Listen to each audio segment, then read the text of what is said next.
Hello hi जय Jagannath. Office रू आसी बाहर हाट को कहीं आज गुरुवार थिला।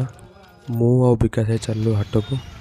देखो केते माने भीड़ हो जाइए, माने आम लेट्रे आसिलु। सकाल टू हाटटा हुए तो आम इवनिंग रे जाऊँ माने एठी माने आपन जहाँ खोजे सब मिल एवरीथिंग, परिवा ड्रेस एवरीथिंग जहाँ खोज सब ही पाइबे एठी।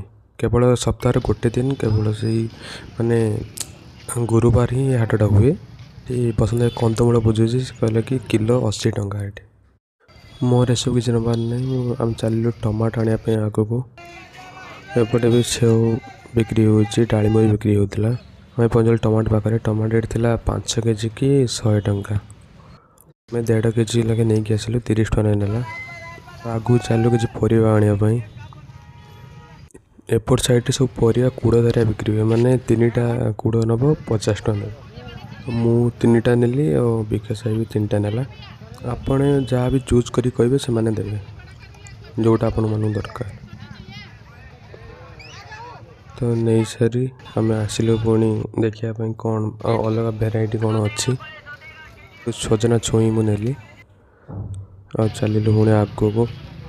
मोर आउ कि नबार नाला तो चलू मु आलू आ पिज नबार था मोर आगर। आसिल राति से सरीगला बहुत जिनस। और ये पहुँचल आलू पिज पाखे। आलू था 5 किलो को 100, पिज 4 किलो को 100 धरिक आम चलू घर को। बैगटा बहुत हेवी होता टेकिया माने हाथ बहुत काटुला बहुत। तापर आम फाइनाली आसी आम बिल्डिंग रे पहुँची गलु। विकास आगे चलती मु पछरे। एबे आसी फाइनल रूम रे। बाय। जदि वीडियो भल लगे तो लाइक करंतु।